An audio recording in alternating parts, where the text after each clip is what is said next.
المكتب التعاوني للدعوة والإرشاد وتوعية الجاليات بتندحة يقدم قلمي يشاركني الكلام يشاطرني المحبة والهيام وينثر شعره درا مضيئا لصحب طيبين هناك كرام. بسم الله الرحمن الرحيم. الحمد لله والصلاة والسلام على رسول الله محمد وعلى آله وصحبه ومن والاه. اما بعد،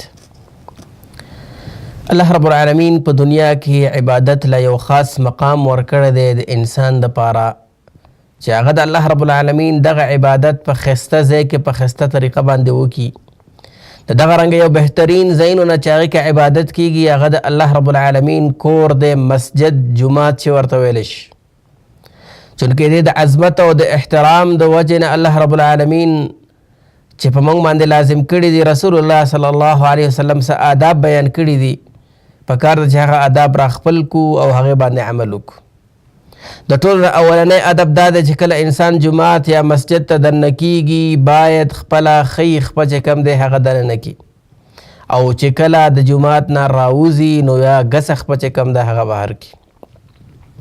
همدغه رنګې کله چې جومات ته دننه کیږي نو باید د جومات ته دننه کېدو چې کومه دعا چې د رسول الله صلی الله علیه وسلم نه روایت ده باید په هغې باندې عمل وشي، هغه دعا وویل شي چې هغه د دننه کېدو په وخت کې اللهم افتح لي ابواب رحمتک، او د جومات نه د بهر کېدو په وخت کې اللهم انی اسألک من فضلک.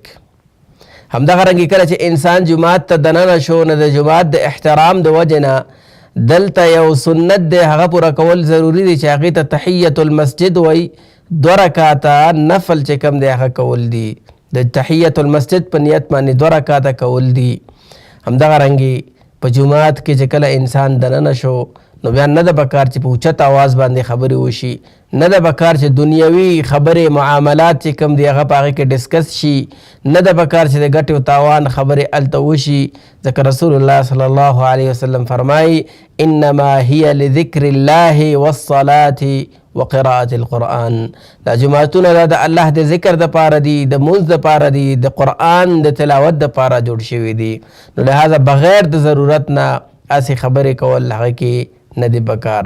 همدغه رنګې لکه څنګه چې مخکې موږ وویل چې اوچت آواز باندې خبرې کول جومات کې دا هم نه دی پکار، ځکه عمر رضی الله تعالی عنه یو څه کسان ولیدل چې هغوی په جومات کې په اوچت آواز باندې خبرې کولې.